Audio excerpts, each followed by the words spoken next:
And we are live with episode 29 of the Wake Up Podcast. And on today's show, I have a very special guest, someone who is quite different to the traditional Bitcoin dominated guests that I have. He's one of the more well-known libertarians, Scott Horton, who's also the director of the Libertarian Institute. He's the editorial director of antiwar.com. He's the host of the Scott Horton Show. And he's got a series of books. We've got Fool's Errand, The Great Ron Paul, and I believe there's one behind him there called Enough Already. So, Scott, thank you for taking some time to come on the show, buddy. Happy to be here. How are you doing, man? I'm doing good, man. I'm doing good, other than a sore tooth. But let's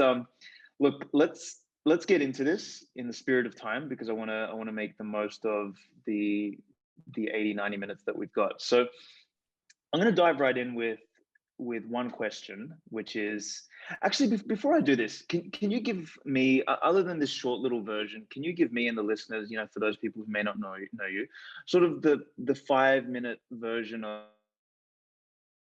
of where you spend most of your time today, and a little bit about the breadcrumbs that got you there. And I know it'll be hard in 5 minutes, but let's see what you can do. Sure. Well, up until very recently, I've been spending all of my days working on the book. So that's been, my preoccupation. I plan very soon to start writing regular articles for antiwar.com again. I have, quite a few there in my archive. And then I'm the director of the Libertarian Institute, which is, a bunch of great guys. Of course, the heroic Sheldon Richman, who's a legend in the libertarian movement, going back for decades. And then Pete Quinones and Kyle Anzalone were both, up and comers in the libertarian movement. And Kyle also works for antiwar.com as well. And then we got a bunch of great writers and all that. So that's a broader focus than just the non-interventionist stuff, which is my primary focus. But we also had that great group there. And it was founded with Will Grigg, except he died about 6 months later after we created the thing. But he was really one of the greats of the libertarian movement, died back in 2017. But anyway, so that's, the most important project really that I'm working on right now is the Libertarian Institute and trying to get this book out. And then I've been doing interviews. I started doing an interview show and recording them and posting them on the internet in April of 2003. So I got 5,400 interviews at scotthorton.org in the archives there. A real OG. Jesus. Yeah. So that might be the most interviews that anybody posted in one place on the internet or something. I'm not sure. Probably. And they're almost all about foreign policy going all the way back. That's pretty much it. Just your run-of-the-mill anti-government extremism with a focus on anti-imperialism, especially. But I'm a Rothbardian libertarian. As far as the different libertarian sects, I'm very. Okay, I think for me, Rothbard is, like, I've said this on many podcasts as well. I think for me, Rothbard is one of the clearest, most consistent, most well thought out thinkers, probably in almost all of history. So I think you and I probably really get along on that. So thank you for that. I'm going to hit my first question then. So I've heard a couple of your podcasts, and one recently with Dave Smith, and I've heard you multiple times say, the foreign policy is the most important aspect of a presidency or a nation state's impact. So, I want to ask, why do you think that is specifically? Yeah, well, especially in an empire, foreign policy dominates every other thing.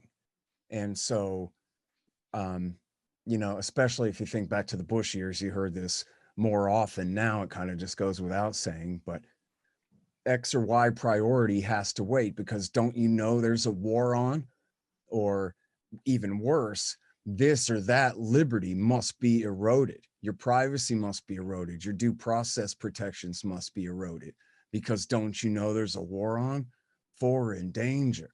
You ever see in the movie JFK, Donald Sutherland is Mr. X, and he meets with Jim Garrison on the park bench in Washington, D.C. And he points at all the white marble, monuments of political power there on the mall. And he says, what is all this? What are we doing here? What is this? It's the war power. That is the organizing force in any society. And the fight over who controls that war power is everything. In that case, they're talking about, would somebody shoot a president in the face over that? Yeah, they would, right? In this case, or we can talk about that in any case, that this is what it's all about, is who controls the Pentagon, who controls the Pentagon budget, and who controls what we're doing with that armed force. Now, if America was a humble, little old commercial constitutional republic, then it wouldn't matter so much. We wouldn't have a standing army, or we'd barely have one. We'd have a Navy fit for national defense, not for global dominance. And then it wouldn't be as much of an issue. Have you ever read 1984 by George Orwell? Of course. Yep. So, and it's funny because people always reference, cameras everywhere and Big Brother surveillance, but they forget that the backdrop of the whole story is emergency. Constant We're at war, war yeah. with East Asia or Eurasia, whichever day of the week it is, but that the reason you have to go without is because of the war. The reason we have to have an IRS to take this money right out of your bank account is because otherwise the bad guys are going to get you. The reason we have to have not a federal republic at all, but a centralized United State of America is to protect from the enemy, the communists, the terrorists, whoever it is. And so the Chinese, again, next, even though they're not, we ended the Cold War with them almost 50 years ago, and now we're creating a new one with them for money's sake, right? To sell. Why? Is it because of something the Chinese did? That's not what it is. Rex Tillerson, who was the CEO of Exxon, who became Donald Trump's first Secretary of State, he told Bob Woodward, this is his exact words, the Chinese threaten American domination of the Pacific. Mm-hmm. Right? Not they threaten our right to travel freely through it, but the entire Pacific Ocean is an American lake, and we won't settle for 99% of it. And if the Chinese think that they have the right to control anything beyond 12 miles off of their own coast, they're going to find out the hard way. And the reason behind it all is just to sell aircraft carriers, to sell long-range bombers, to keep $1 trillion national security state budget going. Every year we've had $1 trillion budgets every year. As William Lind, the great military strategist, said, that is the greatest honeypot in the history of the world. There's nothing that compares to that. And so Lockheed, and you go down the list, Lockheed, Northrop Grumman, Raytheon, General Atomics, and General Dynamics, and SIAC, and all of these major contractors, they spend consistently every year with purpose. They spend chump change, mere hundreds of thousands of dollars each in some cases, low millions of dollars each, to bankroll the think tanks that write this, where the eggheads write the studies that say why this is all necessary. They spend peanuts lobbying Congress, buying them steak dinners, buying ads to run on the Sunday morning news shows, to always show us stealth bombers by Northrop Grumman and remind us of where would we be without these people? And where would NBC be without their money consistently coming in? And it's just a big corrupt game. In any other industry, they call it the revolving door, right? But in the national security state, it's usually more referred to as something like the Iron Triangle, right? The military industrial complex, the military industrial everything complex, right? The media, academia, science, Silicon Valley, and whatever you got. And really, if you run a business of any major import in the country at all, if you have say you make boots, you're a major boot company, and there's how many in America? I don't know. Let's say there's 100 of them. they've got to fight like dogs for who gets the Army and the Marine Corps contract. Otherwise, you're just letting your competition kill you. So if all you ever wanted to do was make good work boots, now you have to be part of the military industrial complex because that's part of it.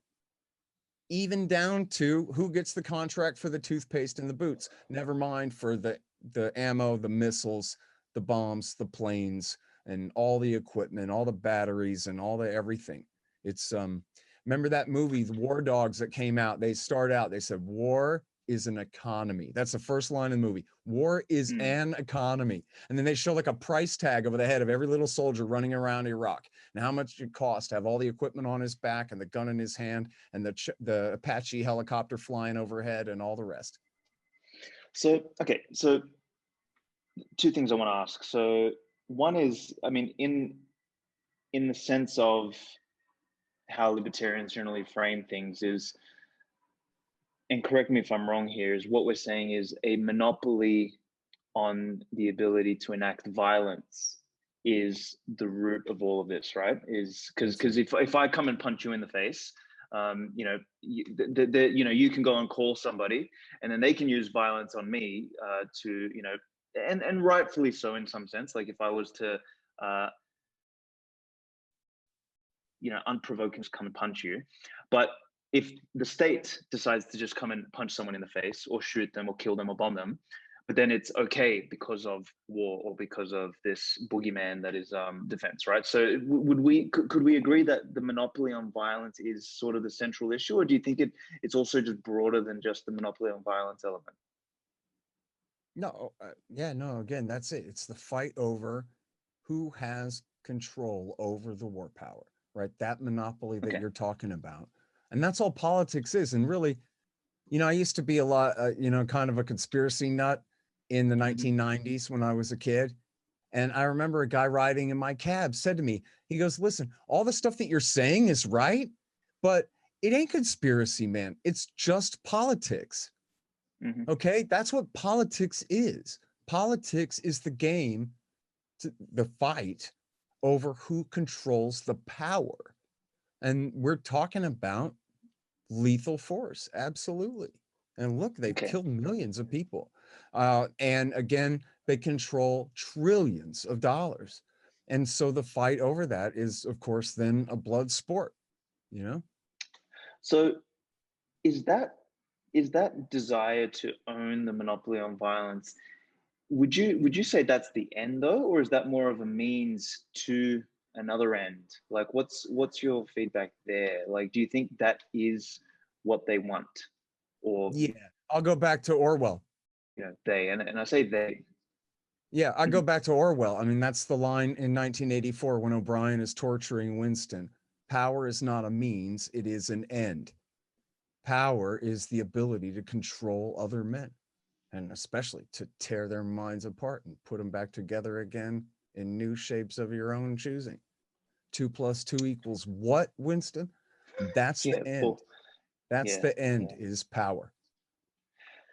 Okay, so my other question here was going to be, you know, why are wars so enticing for a state? But I think you've sort of answered that in this introduction. So I've got a varied set of questions here, but I'll move to the next one because I want to see where we go with this. Is in your mind, is what's different about modern warfare versus how we used to fight a couple hundred years ago, maybe 1,000 years ago, and further, you know, before that? Like, what do you, in your mind, think is the primary difference between either the missions, you know, or the outcomes, or the purpose behind waging war? Do you think that's changed, or do you think it's always sort of had the same root? And what is different about it today? Well, you know, you have the nation states, the real consolidated nation states come into being in Western Europe in the early 1600s, right, with the Treaty of Westphalia and all of that. So at that point, the armies get bigger. And of course, you have the Industrial Revolution. So the technologies of mass killing get, you know, more and more effective. And you can see, especially in the 20th century, the scale, the lethality of the weapons And especially like if you compare between the First and the Second World War, and the way, you know, the advances in machine guns and bombs and aerial, all kinds of things and all these things, then the real invention, the major turning point is 1945. Because once the Americans invented nukes, now the major powers can't fight each other anymore. Well, hopefully.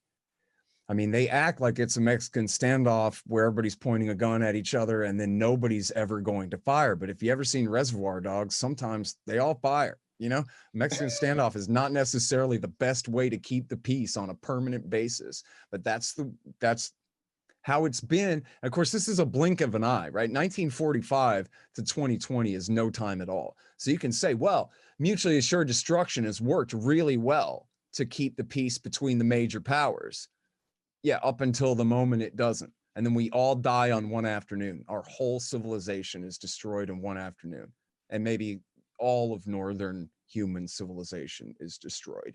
And the people in the global south are set back 5,000 years.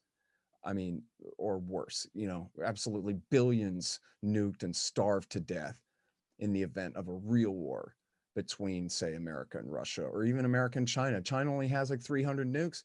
That's enough to completely level everything between Canada and Mexico of any value, any importance whatsoever. Every one of our major cities and the ability of our society to exist would be gone in a day.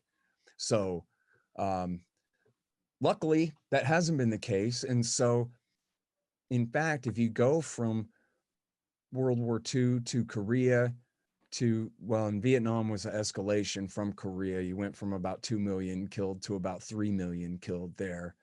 But then maybe that was just because of the length of the war.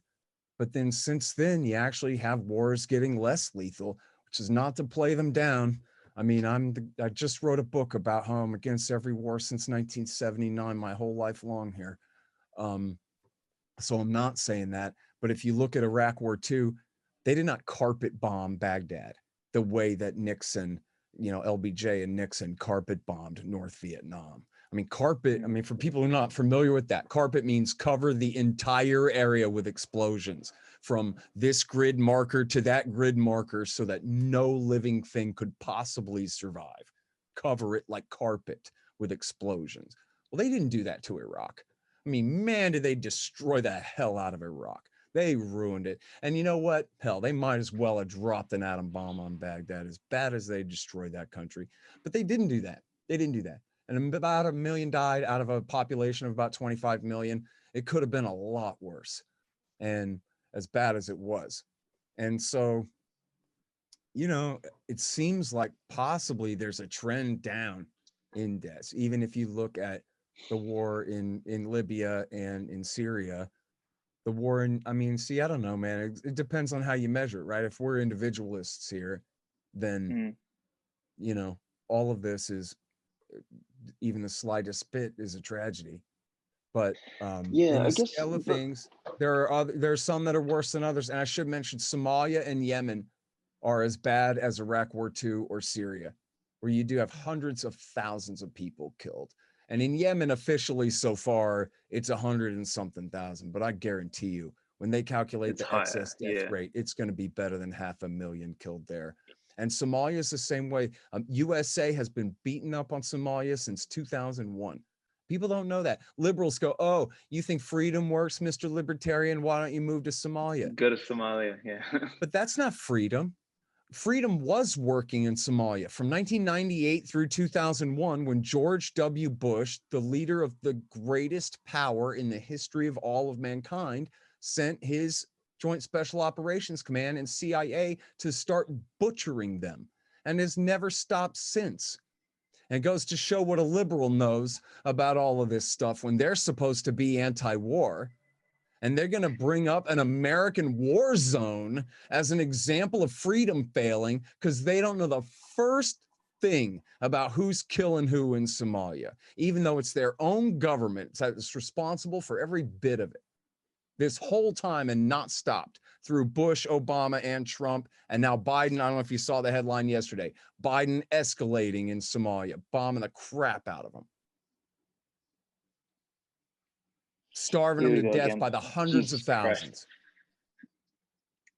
Okay, so Somalia is an interesting example. What is the reason? What's the raison d'etre for the US to go in and do that to such a small nation that is so insignificant? Like, what are they gaining in doing this? Well, they like to pretend that they believe that there's a threat to control over the Red Sea. That if you had like, oh, the terrorists control Somalia, then they'll stop shipping, through from the Indian Ocean to the Mediterranean, which is just a joke. I mean, when has the world ever had a problem with the Somalis shutting down global trade or something? They're just making up lies. They want to dominate that area. They want to have a friendly government in Mogadishu that lets them dominate the area to prevent the Chinese or anyone else from dominating it. And hilariously, the Americans and the Chinese both have military bases in Djibouti, just north of Somalia, right there, and both with the same mission to make sure nobody tries to close the gates of the Red Sea, which no one would try to do anyway. Who the hell's going to try to close the Red Sea?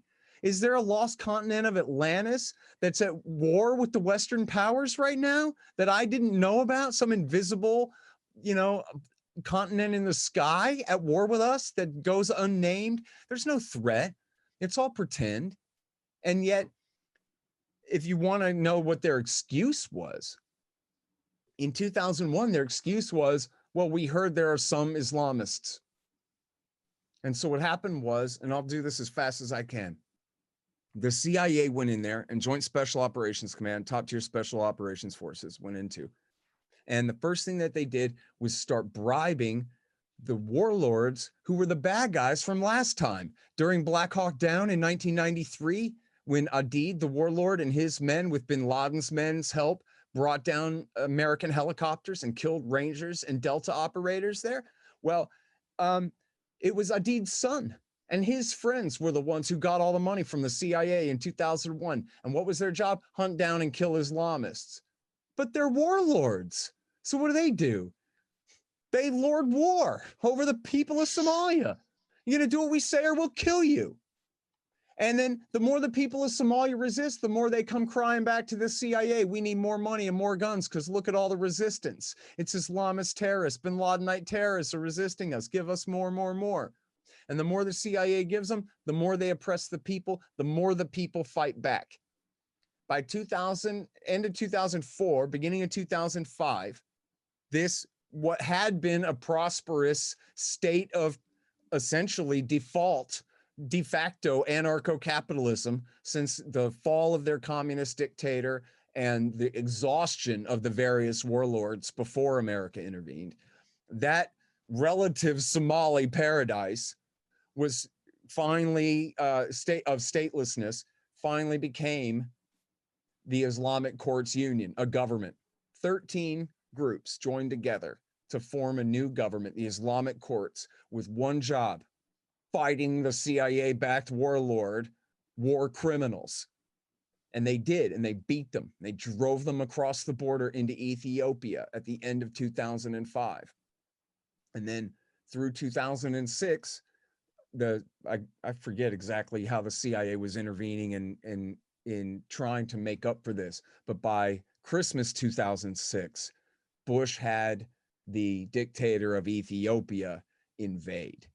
And the Ethiopians and the Somalis are historical enemies because the Somalis are Muslims and the Ethiopians are Christians, and they have their history of war going back through the ages and whatever. And so, and the Ethiopian army, with American help, Special Operations Forces and CIA flying in their C-130s and, blasting everything that moves on the ground. And the Ethiopians came in and raped and murdered women and children and committed, horrible war crimes all across the country. And then they did succeed in destroying the Islamic State, the Islamic Courts Union. But then guess what? The smallest, weakest group in the Islamic Courts Union was known as Al-Shabaab, which means the youth. Now, previously, their job had been to sit in the back and be quiet while the elders were in charge of what's going on, tribal chiefs and religious imams and this kind of thing. Well, now that the Ethiopians invade, who picks up a rifle to fight? The youth. So now Al-Shabaab picks up their guns and beginning, starting at the beginning of 2007. They are the insurgency that fights against the American-backed Ethiopian invasion. And they succeed in eventually in driving the Ethiopians out. Then the Americans pay the Kenyans, the Burundians, and who am I leaving out? And the Ugandans to come in under the auspices of the auspices of the African Union. And then Ethiopia eventually reinvades too. For a time here, Al-Shabaab control the entire city of Mogadishu, the capital city. They control the major port town further south down the coast called Kismayo for years. And we're making hundreds of millions of dollars or whatever, hundreds of millions of dollars selling charcoal on the black market, clear cutting trees, just devastating the ecology in order to sell charcoal on the black market. But then when they got kicked out of there in 2012 by the Kenyans, they had to turn to the Saudis for money. And the Saudis have a condition, of course, and that is you got to declare your loyalty to Ayman al-Zawahiri, the butcher of New York City, hiding out in Pakistan. And so at that point, only in 2012, 6 years after Bush invaded, which was had the Ethiopians invade, which was 5 years after the CIA started the trouble there in the first place, only then does this group declare their loyalty to Al-Qaeda. So now, then you wonder, how come it is that Barack Obama and Donald Trump kept bombing the place for another 12 years after that? And the answer is, well, they say they're Al-Qaeda now. Yeah, exactly. The problem that they caused and created out of nothing, where there was nothing. Mm. And if you go back and read the Washington Post from 2006, I swear to God, you'll find this in the Washington Post from 2006. I go, well, listen, we had to do this because somewhere in Somalia, there are said to be 3 men who are wanted for questioning by the FBI as possible suspects in the Africa embassy bombings of 1998. So remember, in the 1990s, before September 11th, the deal was terrorism, bin Ladenite, Al-Qaeda terrorism is a job for the FBI. And they even sent the FBI all over the world to do the Africa embassies and the USS Cole case. And and they indicted these men and prosecuted them in court, right? It was after September 11th, Dick Cheney decided this is a war and now we torture them and bring them to black sites in Guantanamo and just blow them away rather than this old stuff. But these guys were from back in the 90s. These guys were, according to the cops, to the Post, suspects, possible suspects, wanted for questioning in the case. In other words, for all we know, the FBI doesn't even think they did it. The FBI thinks they might know who did it or might know something about it, is the way it sounds. Mm-hmm. So America supported a war, started a war to catch 3 guys who were wanted for questioning. And then here's the worst part, and I'll shut up about it, is they've had horrible droughts in 2010 through 11, and again in 2017, had horrible droughts in the Horn of Africa. Kenya, Eritrea, and Ethiopia and Somalia were all hit. But in Somalia, they starved to death. Because in Somalia, it was wartime because of the USA. And so everyone else had market economics of some kind. I mean, Eritrea is basically a communist country, but they got some kind of rudimentary markets for distributing food to people to eat. But in Somalia, no.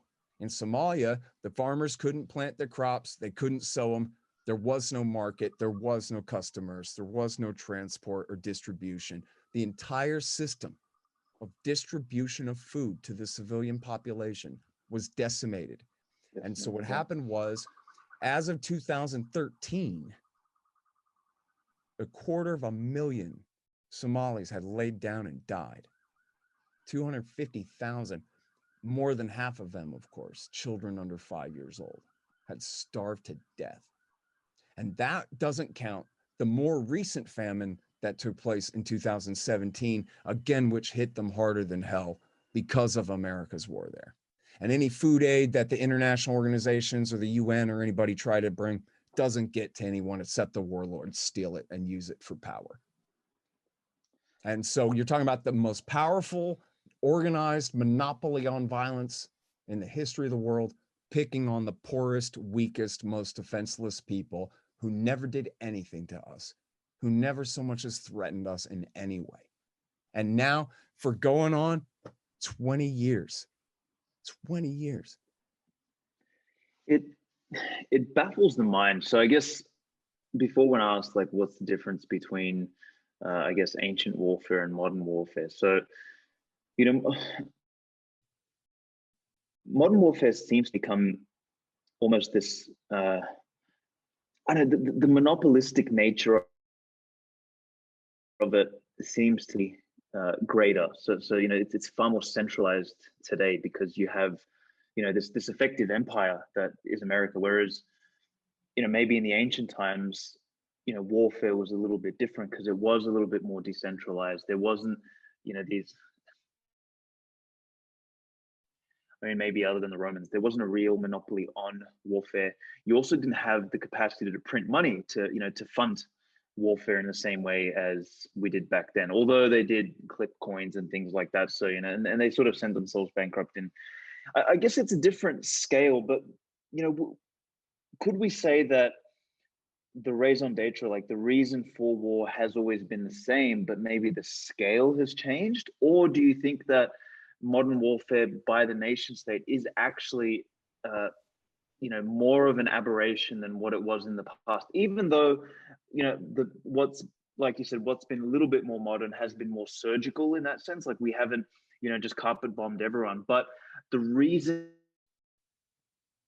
behind it more deranged than maybe what it was from an ancient standpoint. Like I'm curious just about almost the psychological element behind why just go and fucking wage war? Because back in the ancient times, it was, you know, it was a land grab. You know, there was a big discovery process. You know, that there was, you know, humans emerging from, you know, nothingness basically, and kind of building civilization, which is a messy process. But today, arguably, we have civilization, we have commerce, we have hygiene, we have all this shit, but we're still fucking killing each other. So it's like, what's the psychological triggers? Like, what is the differences there? That's kind of, Yeah. I'm curious about. Okay, so I don't know if you've ever heard of this guy. He's an important writer back in the days before World War II and just after, for the Saturday Evening Post. His name was Garet Garrett. So the first word, it's one R and one T, and then his last name is two R's and two T's. I guess that was his pen name. I don't know. But seriously, it's such important stuff. Garet Garrett, okay? And it's you guys should all read this. Audience, read this. It's short and sweet. You'll love it. It's called Ex America. You'll find it on Amazon or whatever. And that's actually one of the 3 chapters. It's 3 parts. It's the first one is called The Revolution Was, which is about the New Deal and FDR taking, you know, and the revolution within the form of the US government during the New Deal. And then is Ex America is the middle one. And then the end is Rise of Empire, which I think came out in 1955. So it's these 3 essays together. You'll find it was originally published. It was called The People's Pottage, but it's now been republished as Ex America. But anyway, it's really great stuff. You'll love it, I swear. And then, but in Rise of Empire, he says, he points out what we were talking about before, about how in the American empire, everything goes out and nothing comes back. So the fortune to be made is not in stealing Iraqi oil or in stealing Iraqi gold. The fortune is in ripping off the American taxpayer to sell them the equipment that you use to kill Iraqis, and it's all a loss. Right? Just again, like in Orwell, it's made to be a loss. The war effort is a method to take your excess wealth and sink it into the ocean so that you can't get to it. We call it the floating fortress, right? An aircraft carrier.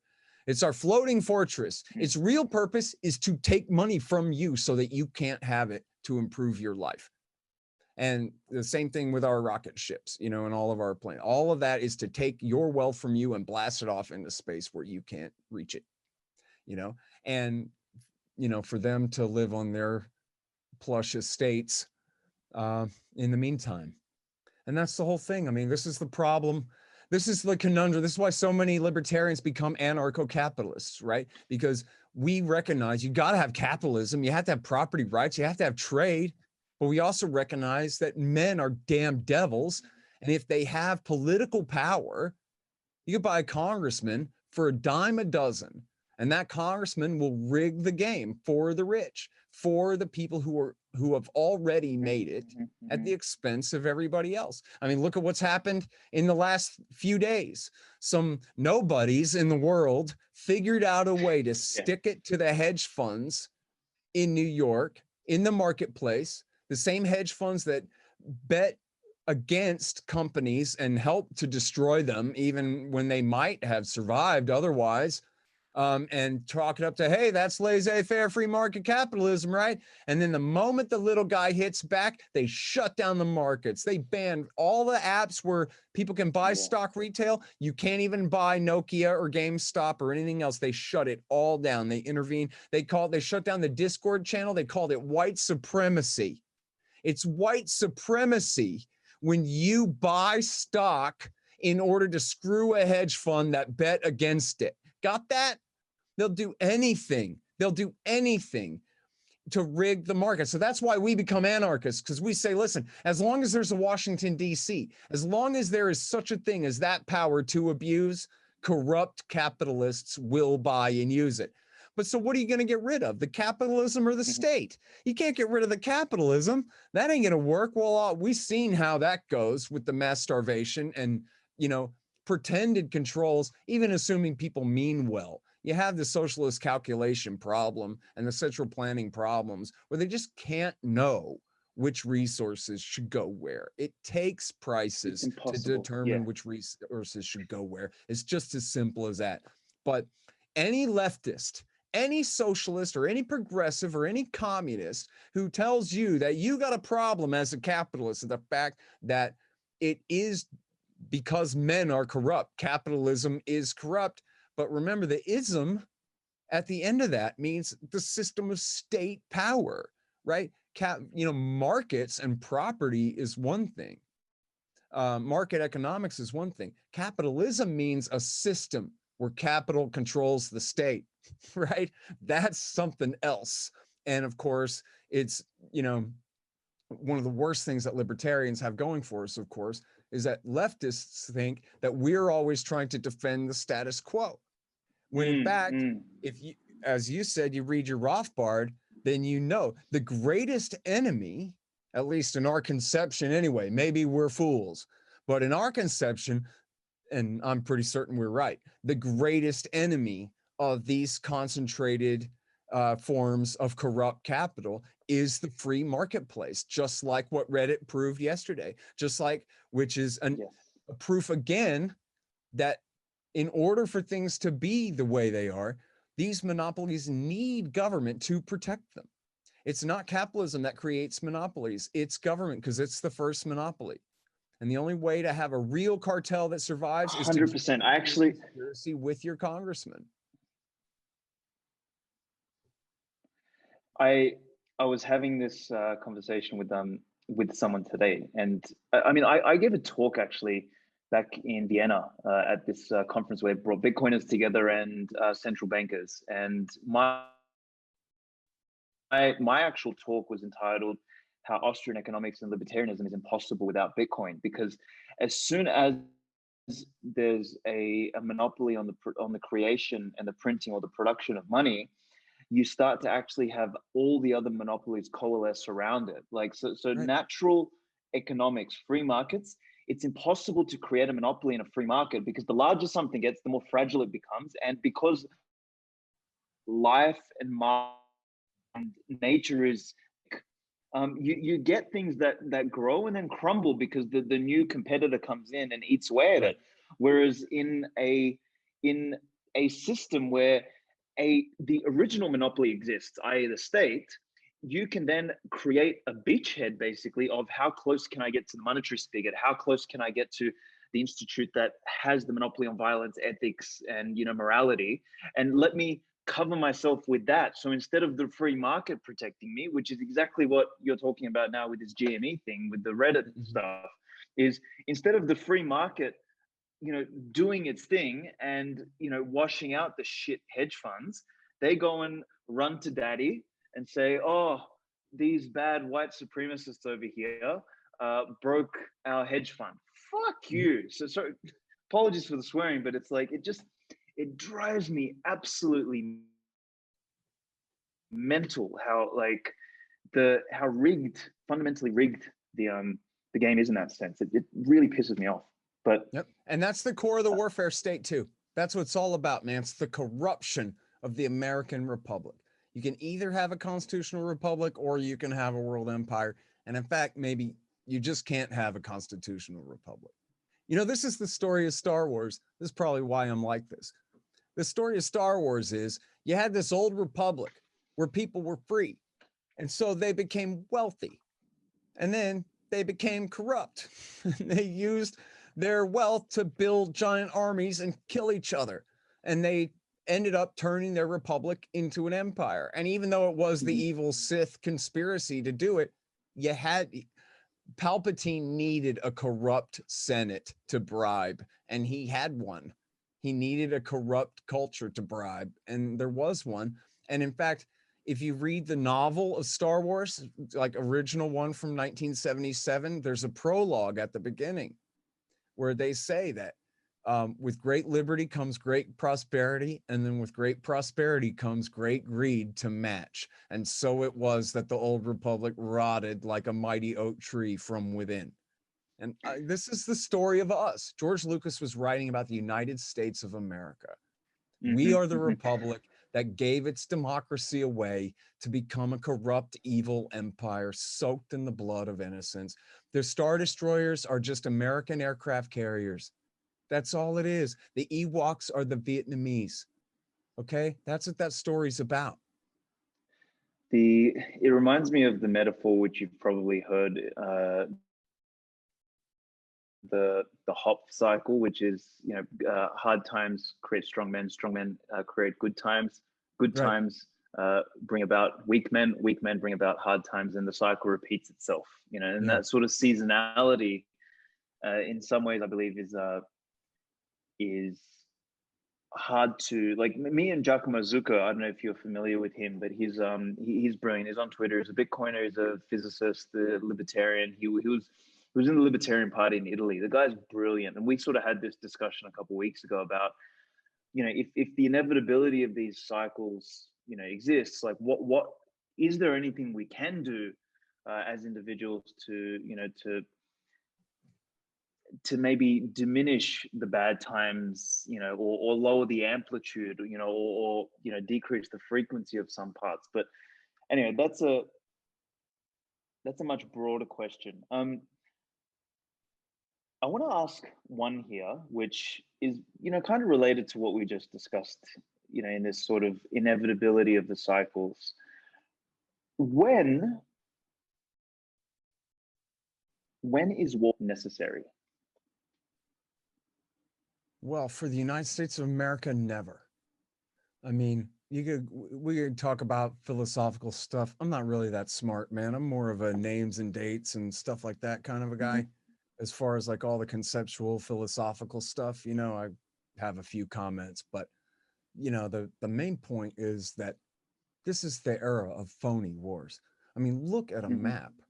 America has two weak and friendly neighbors who could never conceive of threatening us. We have two oceans that no power on earth could possibly cross to put boots on our ground ever. I quote in the new book, a quote from Abraham Lincoln.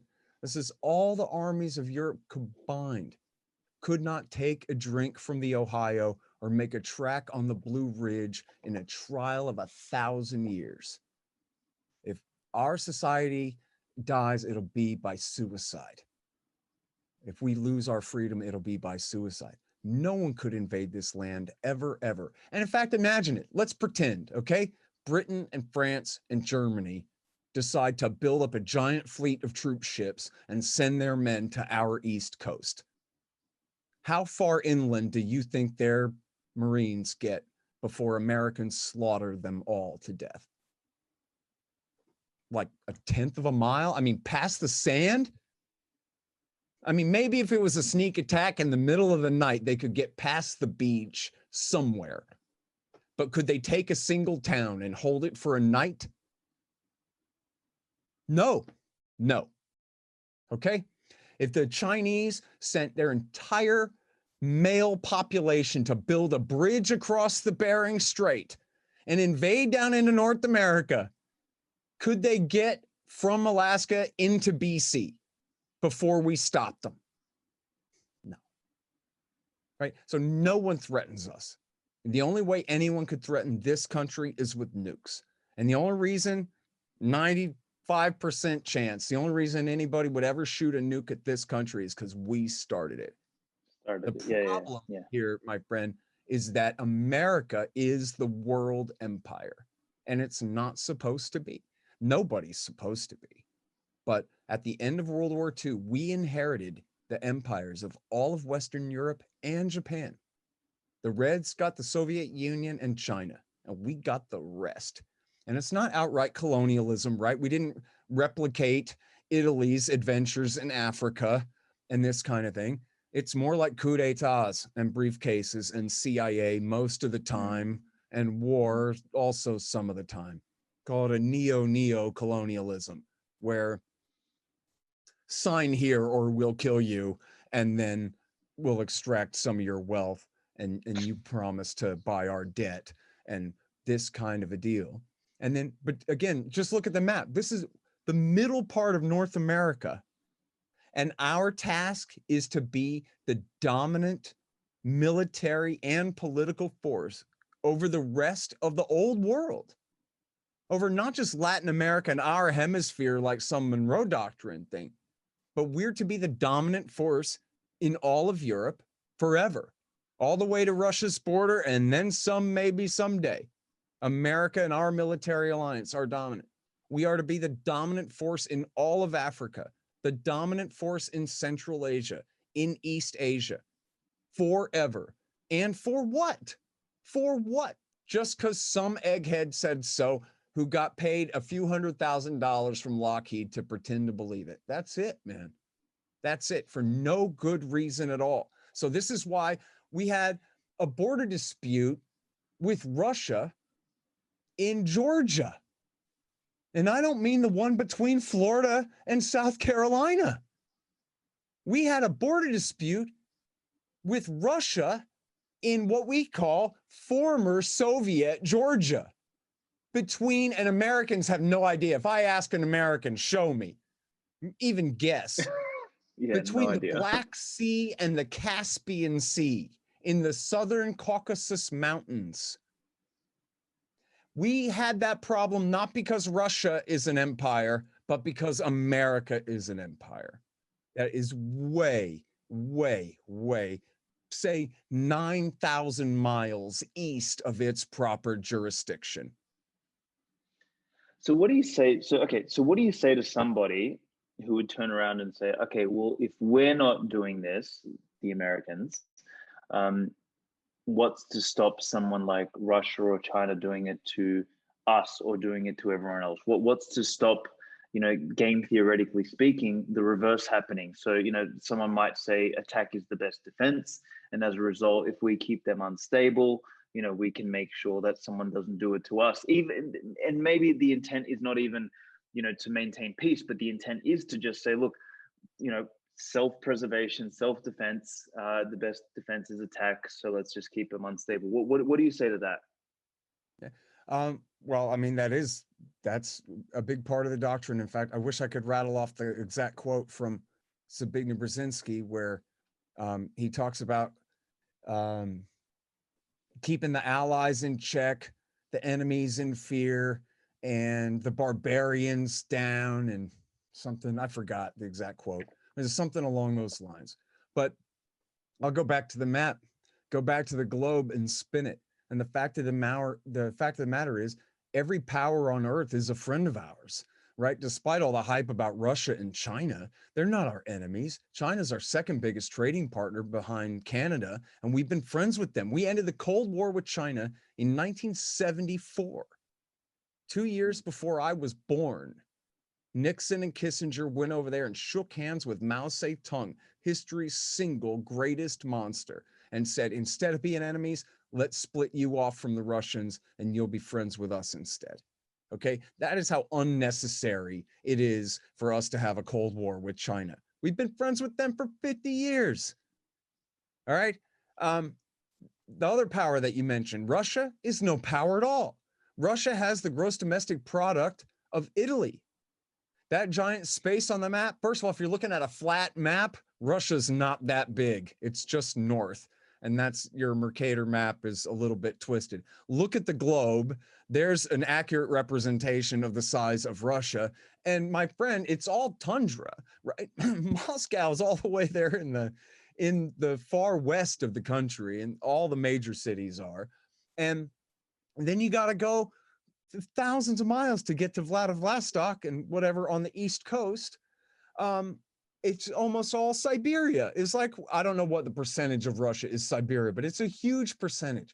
So don't look at the map and think, wow, what a great power.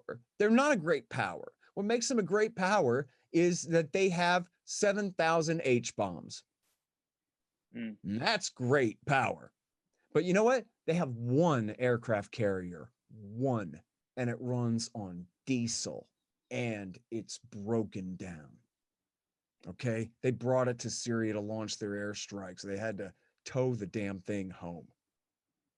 Okay? That's what a threat they are.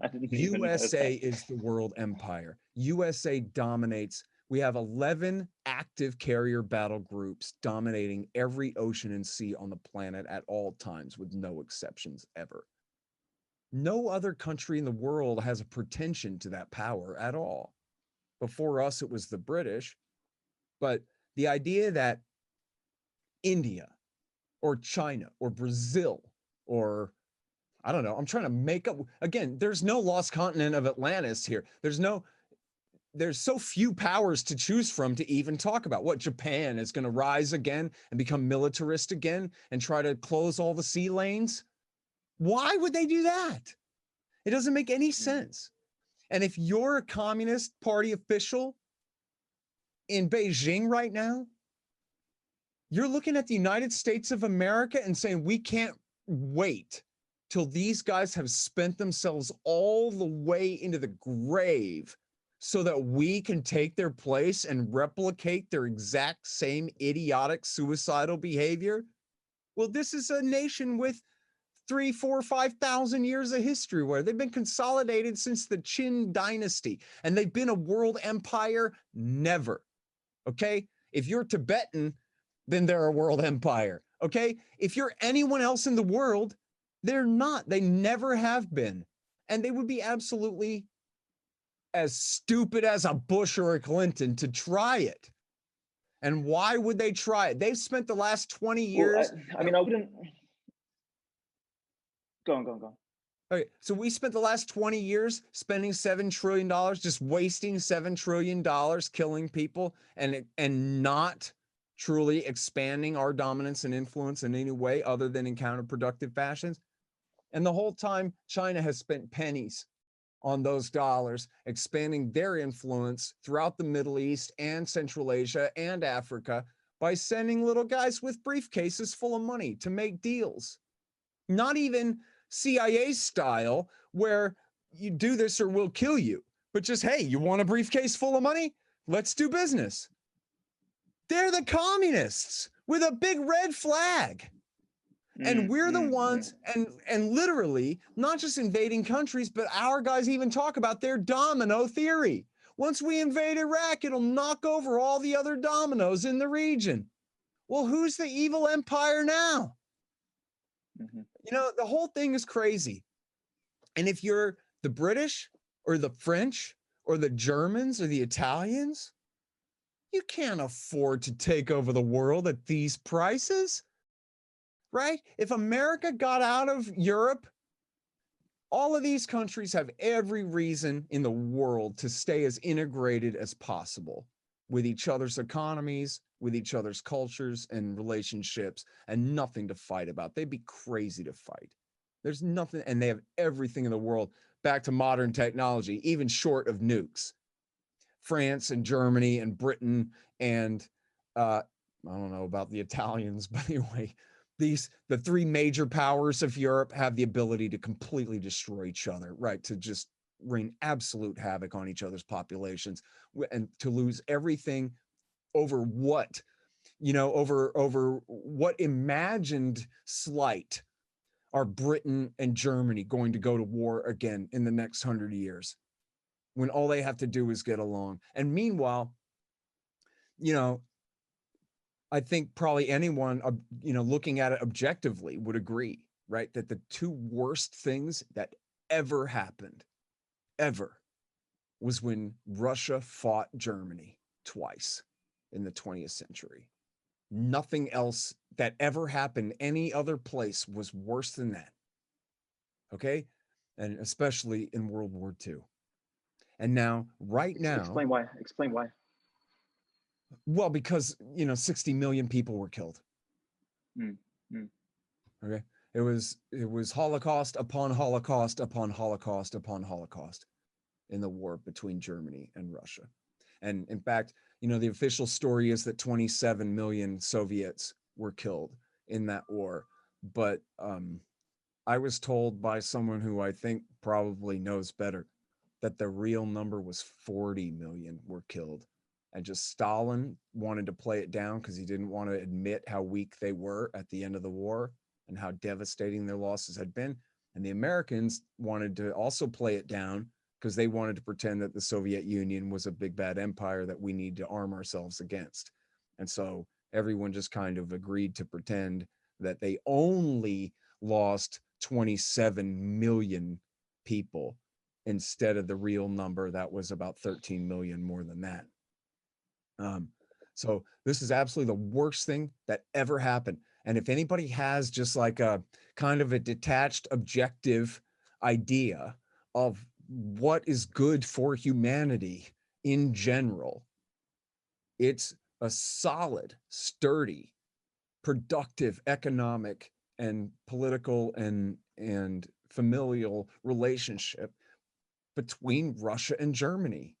Let's make them friends. Let's do everything we can to make them dependent on each other's economy, to encourage them to embrace each other's culture, to put the bad days behind them so something like that could never happen again.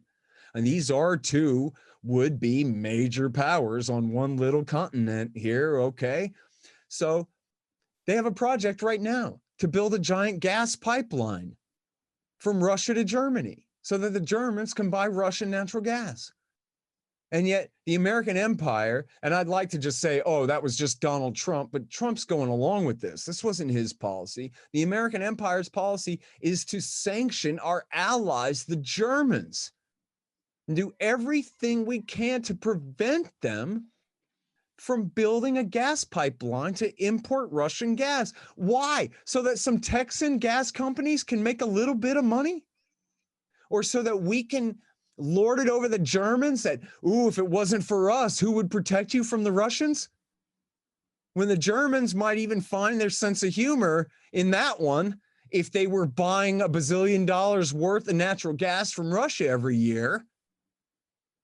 And so we do everything we can to prevent that under Obama, Trump, and now Biden too.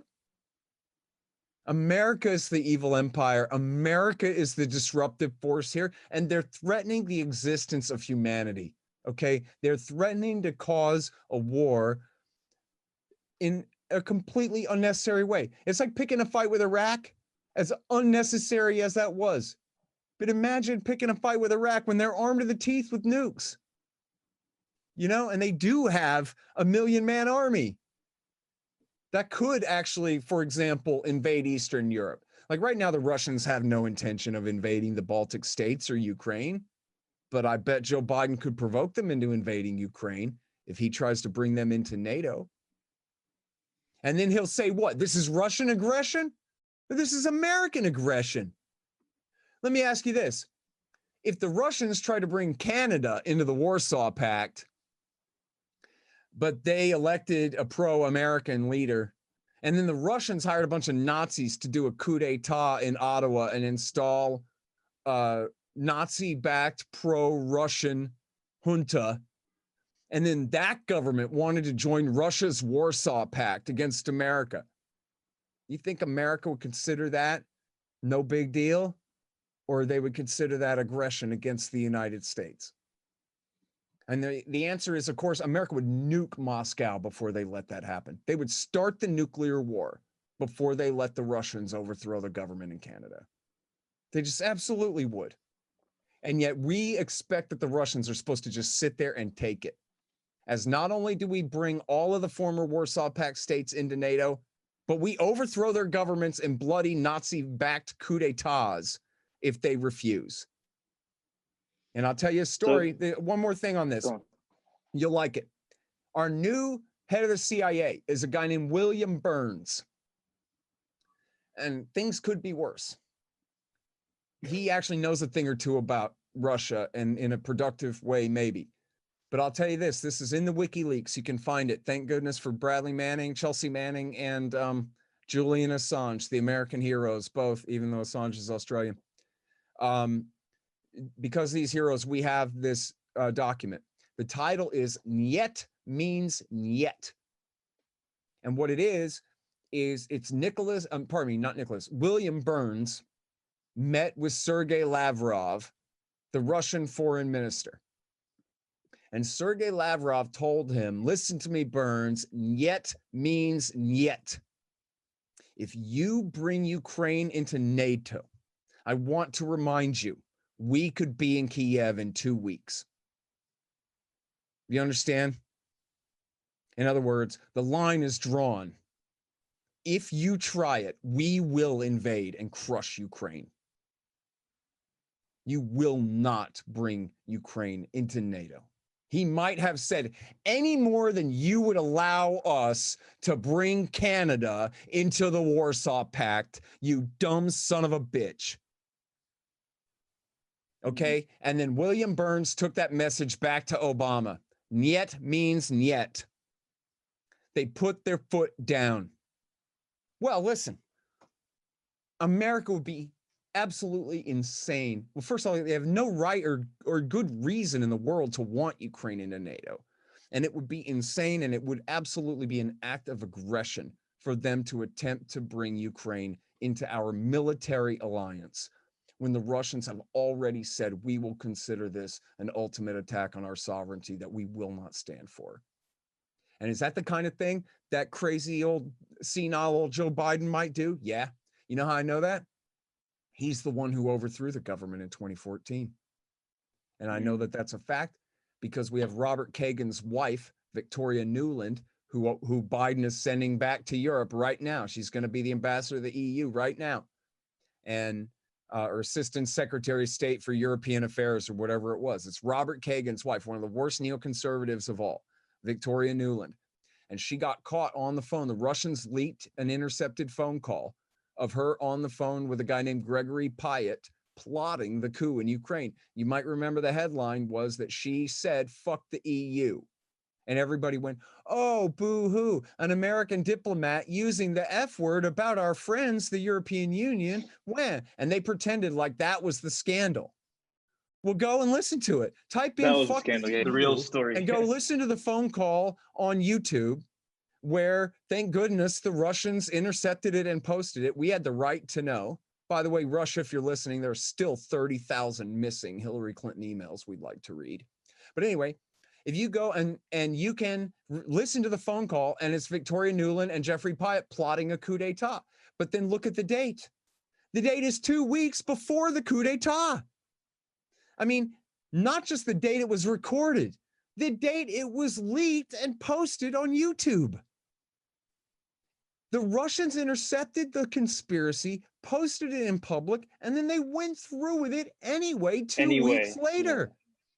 She's on the call saying Yats is the guy. Yatsenyuk. We want him to be the new prime minister. Guess who became the new prime minister? Yatsenyuk.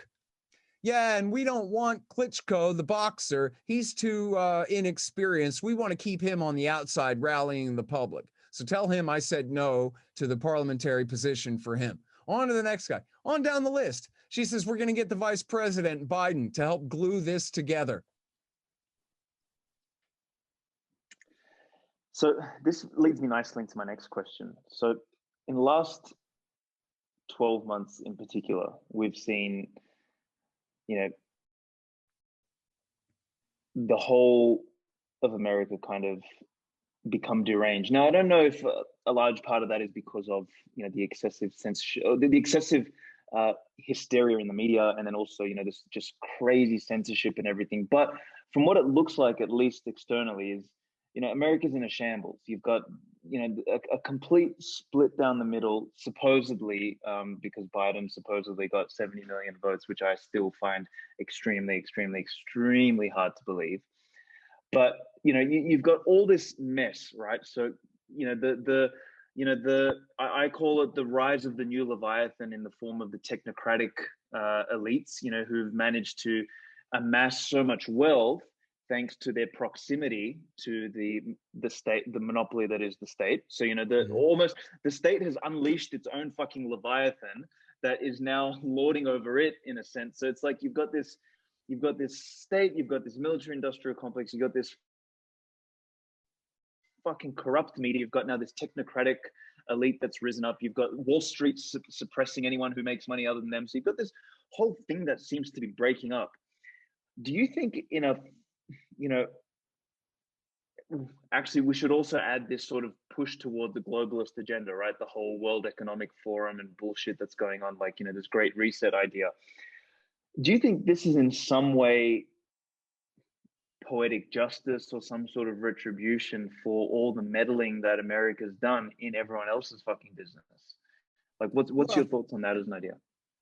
Yeah, I mean, I'm not a mystic or anything like that. I mean, I don't think it's karma or magic or anything like that. It's just consequences, man. This is not karma, but yeah, I mean, that's you what I can mean. only Yeah. spend yourself so far into debt. You can only, and as you guys know with your Austrian background here, that the funny money doesn't just cause price inflation. It causes this horrible boom bust cycle where every 10 years, right when the little guy is just finally getting back on his feet, maybe getting the slightest cost of living adjustment to his salary, the goddamn economy crashes again. And he's got to start all over again. And this happens every 10 years or every 12 years or so. And then, of course, they lie us into every war, and which is a lot of them.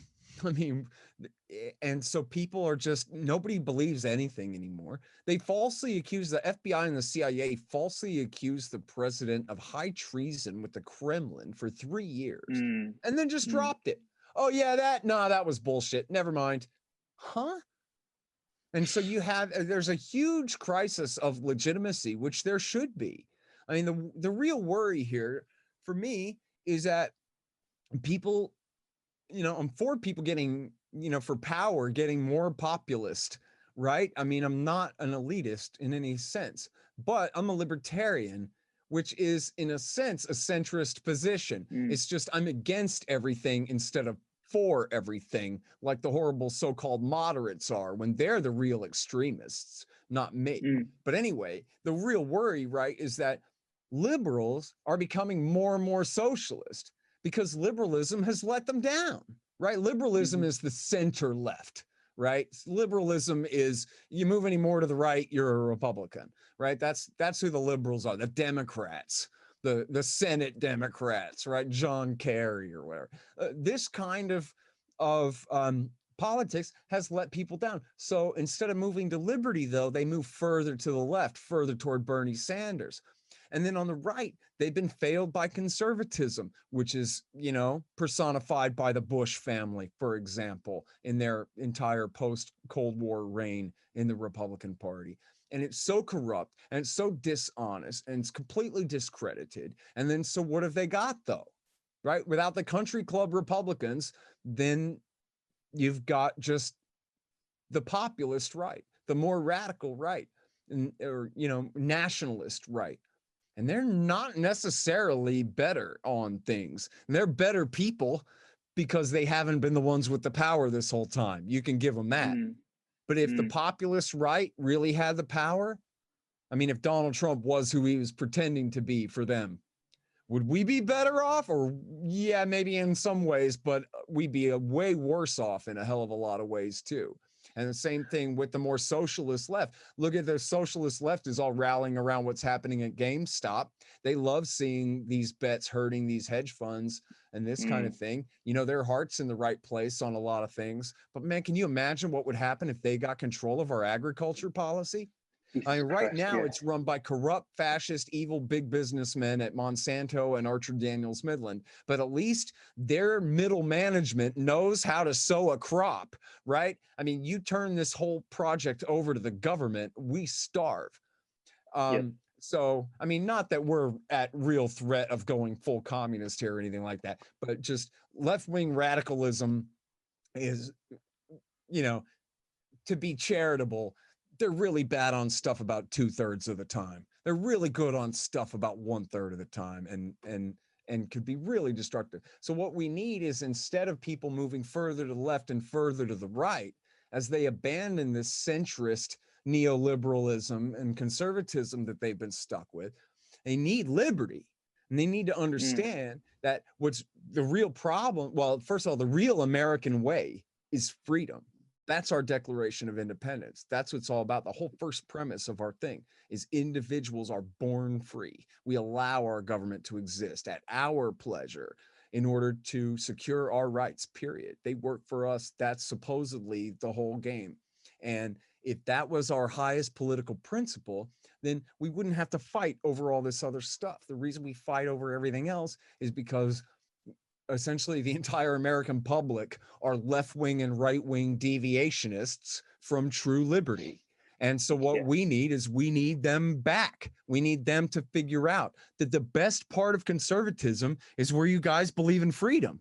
And the best part of liberalism and progressivism in this stuff is where you guys believe in Well, freedom, or believe at in least, freedom. Yeah.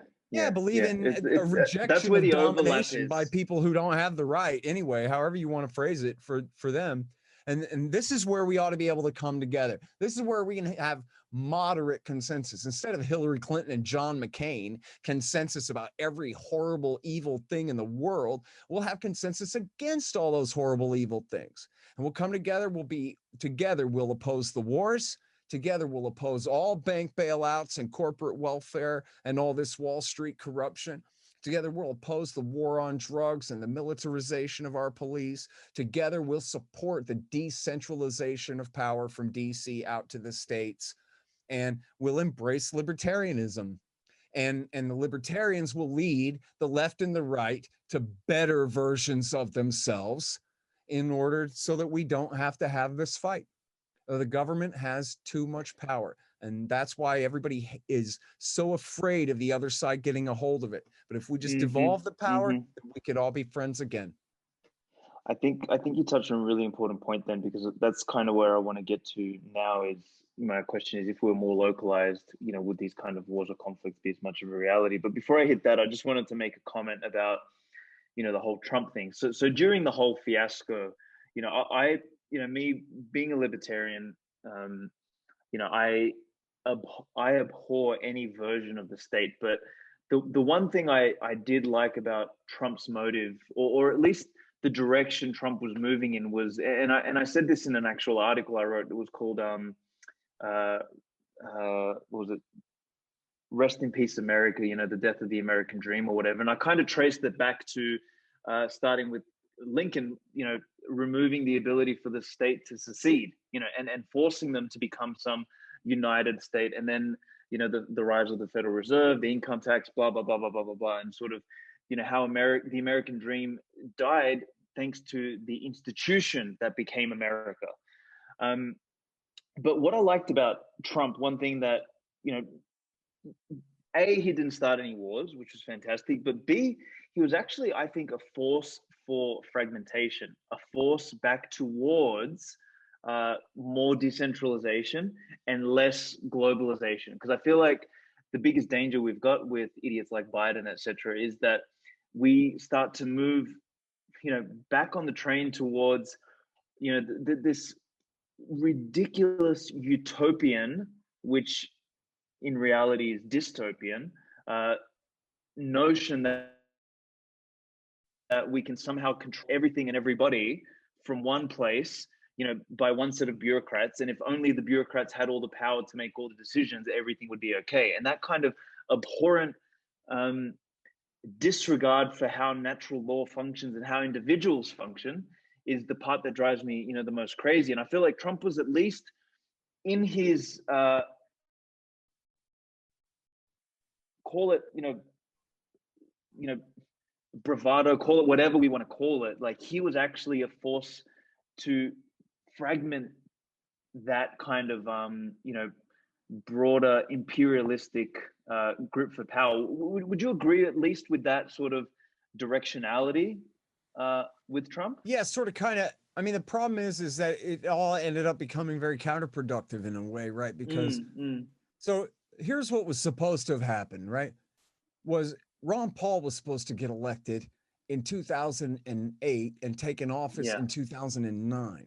And then what would have happened, if I'd been in charge, the policy would have been called the return to normalcy, right? Like when, I guess it was Harding took over after Wilson, that now we're going to return to normalcy. We're going to have a limited constitutional republic. And the days of the post-Cold War empire, the unipolar moment and the New World Order of H.W. Bush and Bill Clinton and W. Bush, it's a failure, it's a train wreck, and we're calling it off, and we're going to return to normalcy and be a limited republic, okay? But the Americans, they're dummies. So they didn't vote for him. They voted for Obama. They thought they were voting for the opposite of Bush because he looked like the opposite of Bush, while Ron Paul looked just like Bush, right? Like German stock, Texas, Methodist, Republican Party politician from Texas, all this stuff, just car was straight out of the cloning booth as far as the public could tell, right? He was the real opposite of Bush. Obama comes in and just continues the same policy, picks up, continues the thing. But it's a disaster, right? He starts, 4 or 5 more wars, adds $10 trillion or more to the deficit, and the country's more, or the national debt, militarizes the police more, and all this chaos and dissension and all this stuff is going on. And so the American people, in a rejection of that continuing status quo of the post-Cold War, because Obama, I guess the way I should have said it better was he's nothing but Hillary Clinton. I said he was George Bush. He's really Hillary Clinton is what he is, right? Which is, again, the same thing as the Bushes, the Clinton-Bush dynasty this whole time. So Trump is elected as a repudiation of the previous consensus. But Trump's a freaking basket case. Trump's not normal. Trump's not a return to normalcy. Trump is a complete freak show.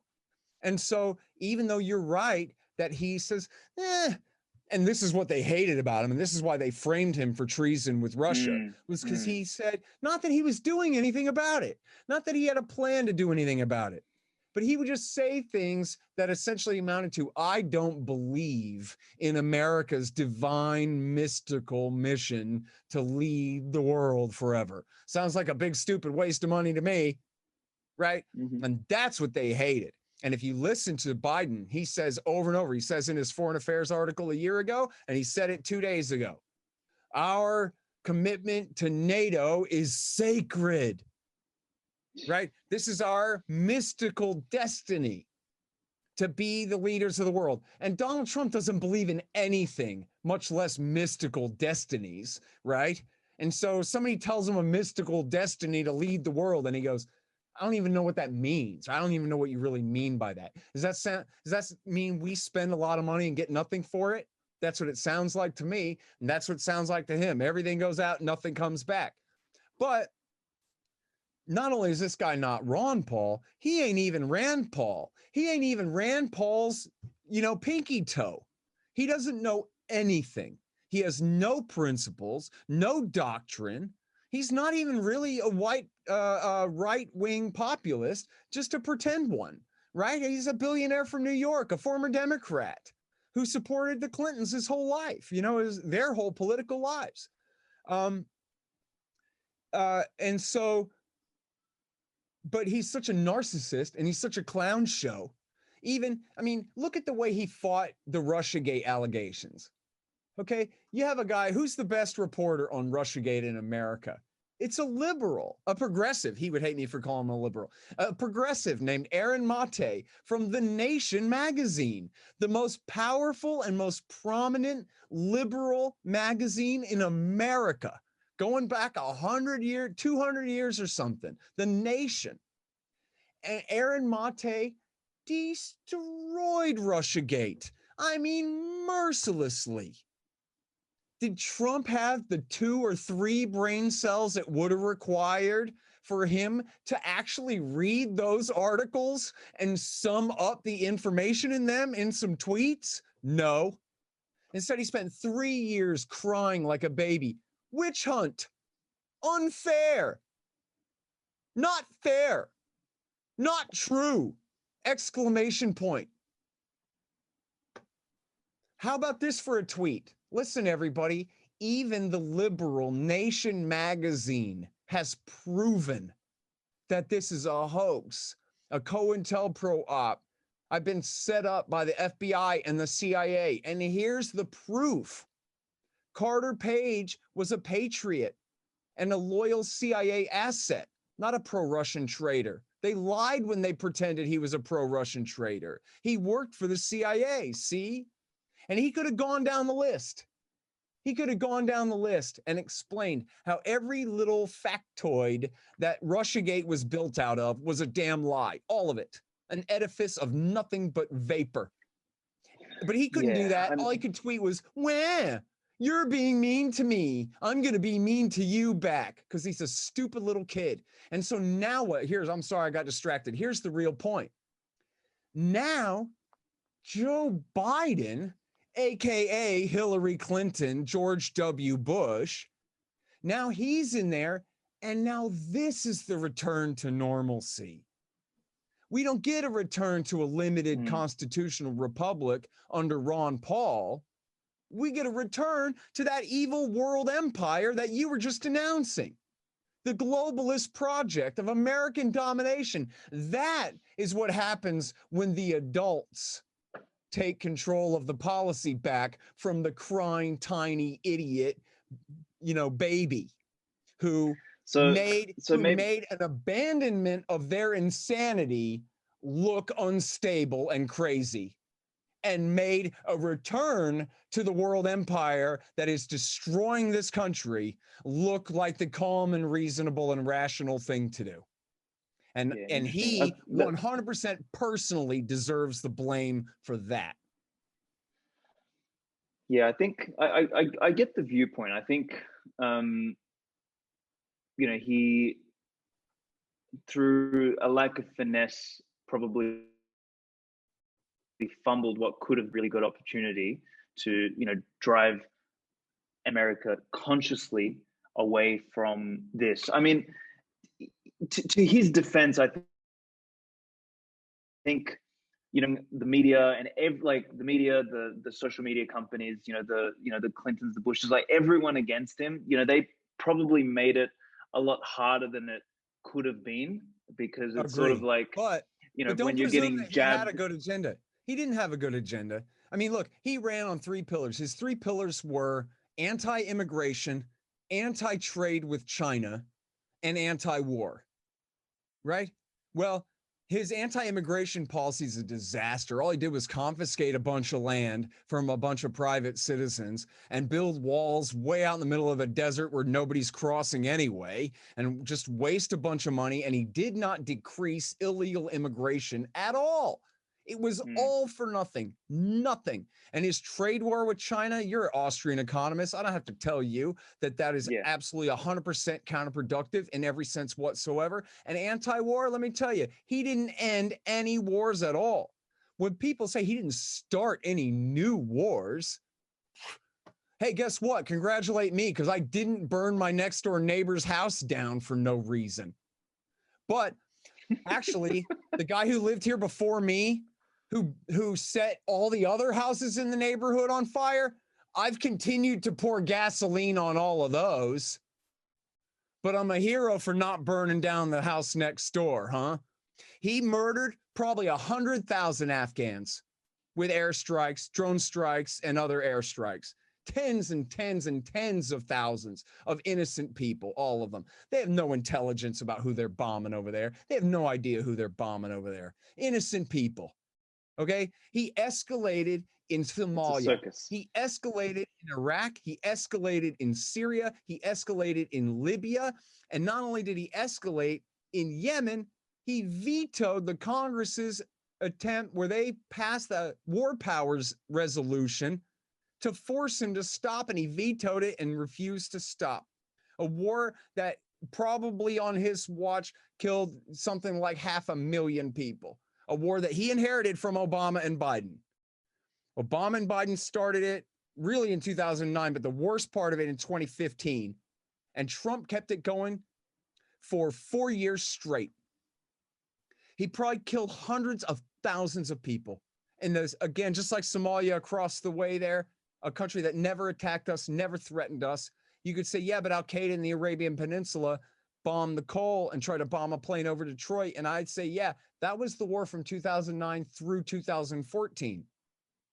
This is the war from 2015 through now, which is the war for Al-Qaeda in the Arabian Peninsula against their enemies, the Houthis. Oh, and also against the entire civilian population of the country.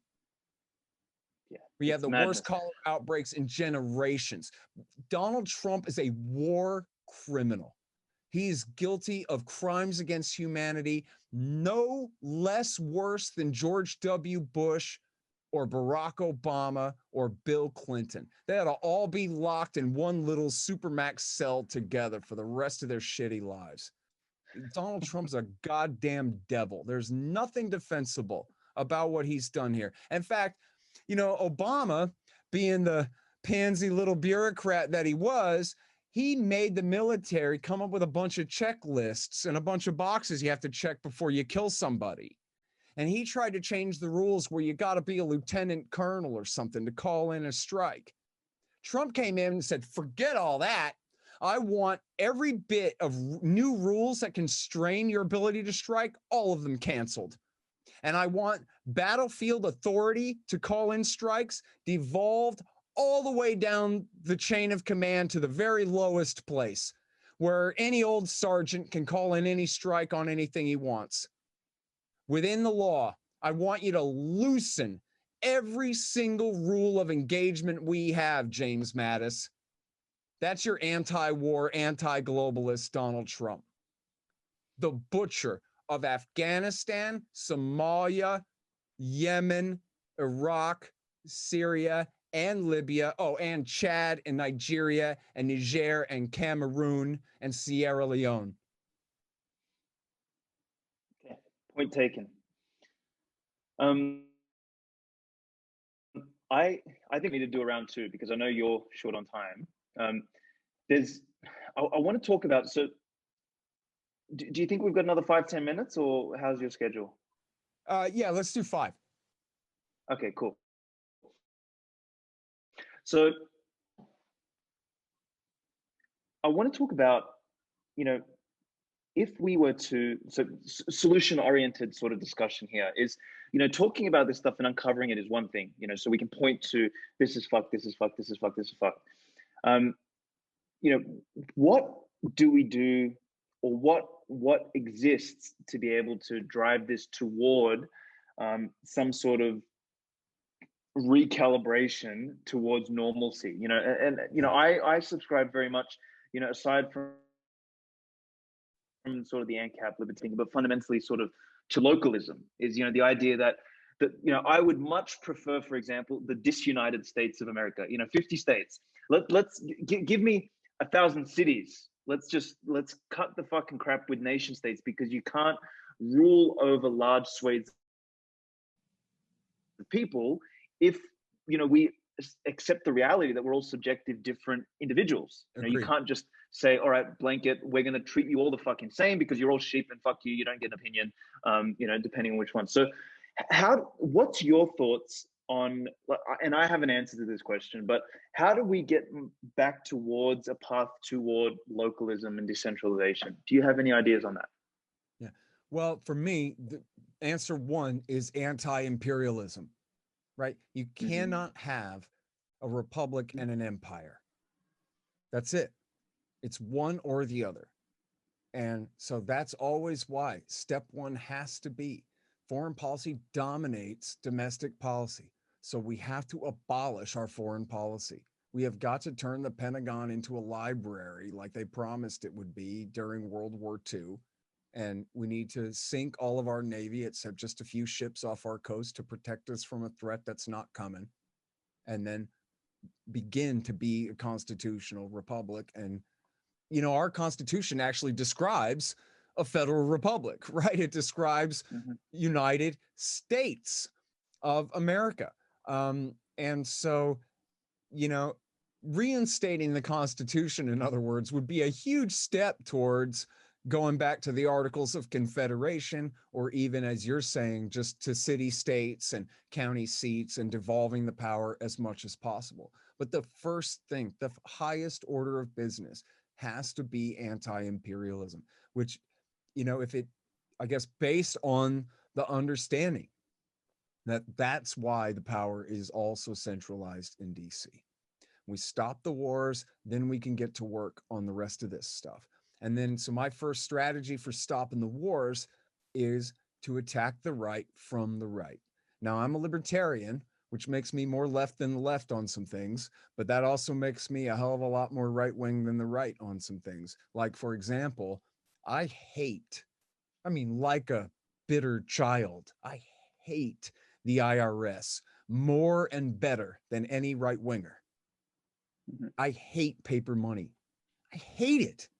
And I can go off and I can take a position for hard money in the name of anti-corruption, right? In the name of real free markets against corporatism, against favoritism for the rich and powerful, and against a rigged market that drives people towards socialism because it's so corrupt. People think whatever this is, if this is capitalism, we want the opposite of that. So if you want to preserve capitalism, you better listen to me. We got to get rid of the income tax and we got to get rid of our paper money system. We need hard money. But my friend, you can't have hard money and a world empire. You can't have a limited republic and a world empire. You can't have it both ways. You have to make your choice. Let the Middle East go. Let Europe and Asia go. They don't belong to us. Us, meaning the people of this country. It's not ours to dominate. And then you attack that. And listen, we've been through 20 years of this. So guess what? We got millions of veterans who've come home from these wars, literally millions. And at least hundreds and hundreds of thousands of whom, in fact, no, I mean, millions of whom, because we know from the polls, it's what, 56, 57% of the veterans of the Iraq and Afghan wars, never mind the older wars from the last century, but just from the wars of this century, they're opposed. They wish that the Iraq war and Afghan wars had never happened in the first place, is how they answer the poll questions now. So what we need is conservatives and libertarians, really anyone who's not a leftist, and no offense to the leftists, because we need the leftists to keep their pressure up on the liberals. No question about that. But on the right, we need, and for the American public at large, we need libertarians and conservatives to put anti-imperialism first and to talk about it in libertarian and conservative language, in favor of markets, in favor of limited government, in favor of the rule of law, in favor of the American way, the real American way, the way it's supposed to be. Thomas Jefferson said, the spirit of this country is totally adverse to a large military force. That's what European nations are about. That's not what America is supposed to be about. It never was. And if we have people who don't talk like hippies, don't talk like liberals and Democrats, but talk like conservatives, and especially military veterans and especially combat veterans among them, if we have them really leading the push against the American empire and against American intervention in the Middle East, that's where we get the most bang for our buck and get the, the ability to move the margin the furthest with the least amount of pressure. I'll give you an example of what should have happened last year, except the stupid germ ruined everything. But if it hadn't have been for the germ, we had a plan where there's this great new group called bringourtroopshome.us, which is libertarians, Ron Paul guys, basically, combat veterans of the wars, right? And they haven't moved left. They just got smart. They're still basically Republicans, right? And so what was going to, and they're basically pro-Trump. Certainly they're pro the things he says when he says good things about the wars. And so we had a plan. They had a plan to go to all the Trump rallies.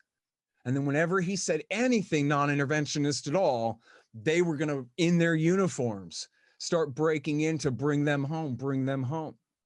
And then if we could have done that and had them follow Trump around and have, local chapters of the group, local veterans showing up to support too, and have veterans with flags, not hippies with their grungy old Vietnam flak jackets, right? But like, current guys dressed nice in their uniforms with their flags, pro-Trump, but serious and holding him to it, right? Not just fans who believe in him, but bring them home. Not just we like what you say, but we really mean it. We demand it of you. You want our support, Mr. President, bring them home. And just imagine if that had been even part of the narrative of last year, if the germ hadn't been here, and every Trump rally, or say 8 out of 10 Trump rallies that happened all spring and summer long, you had anti-war veterans, pro-Trump veterans, not hippies protesting, not liberal anti-Trump guys, but conservative pro-Trump veterans at these rallies chanting, bring them home.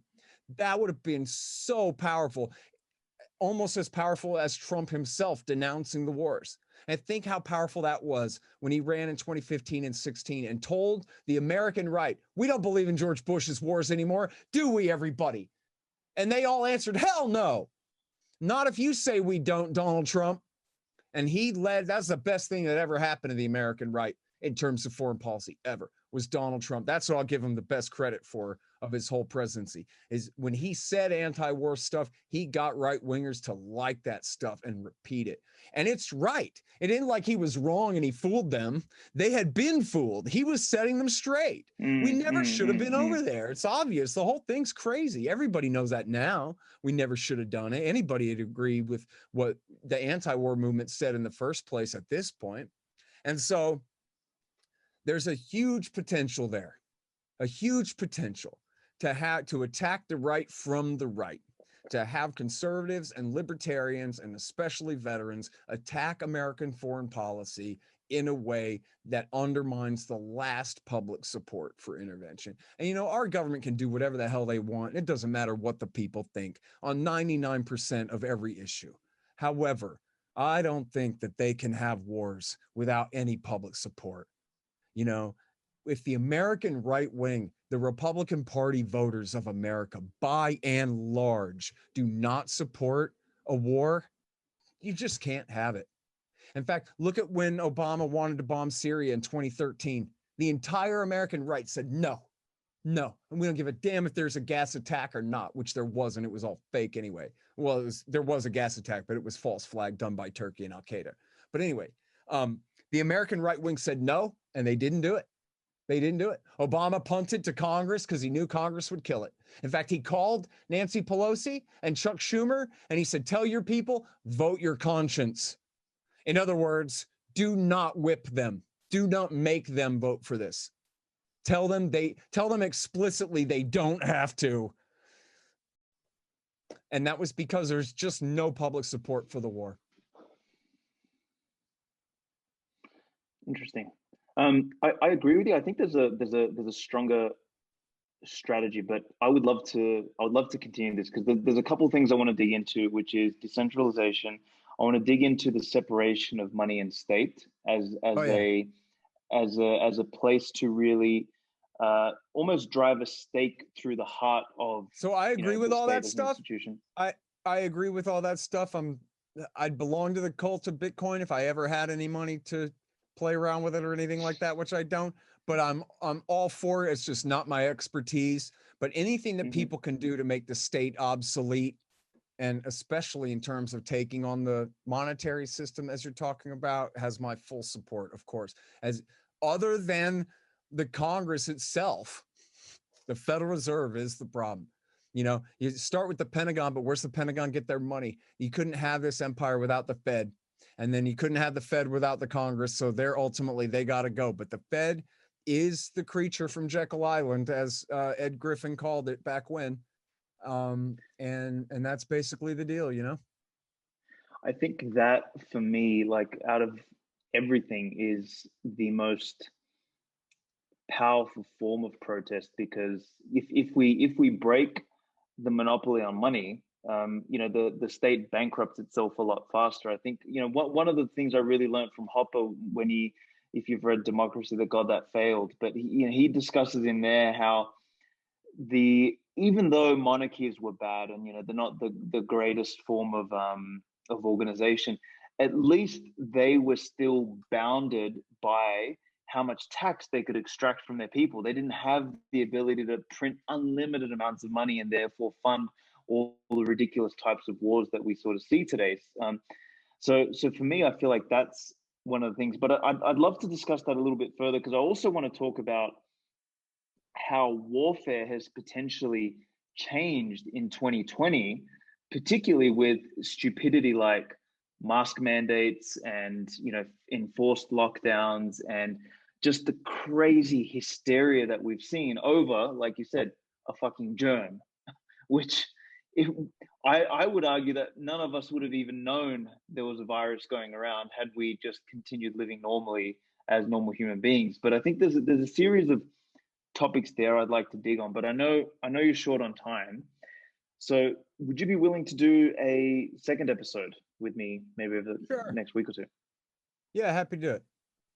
Because I'd love to do that, and I'd also like to talk about the Enough Already book as well. I want to discuss what is effectively new is a cheap word, but like what the premise of Enough Already is, and what you've brought to light in it that you haven't in, particularly, you know, the principles behind like a fool's Sure. errand and things like that.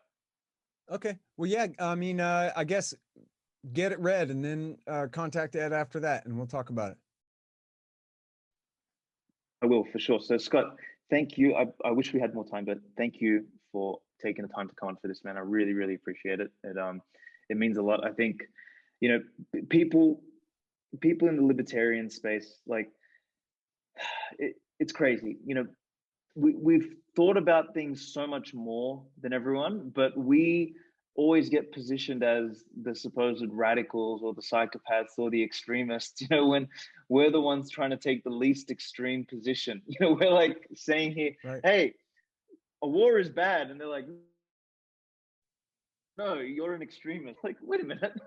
What part of let's not shoot each other up and let's not just print fucking money blindly is extreme? So Right. it's always it's always good to talk to someone who's particularly, I mean, I came into libertarianism through Bitcoin, actually, so the other way around. Although Mhm. I've always been an entrepreneur since I was young. Like, I had one job as a pizza delivery driver when I was young, and then I kind of built my life up through entrepreneurial escapades, and I learned how to be self-reliant and responsible. And that for me is, you know, the thing that I love about libertarianism, because it brings responsibility back to the Right. individual, not something that you just give to the state and expect the state to fucking look after you and expect the state to make all your decisions for you and keep you safe and everything like that, such that the state can keep you in a constant state of emergency, which is Right. what we're seeing. So yeah, man, thank you so much for taking the time.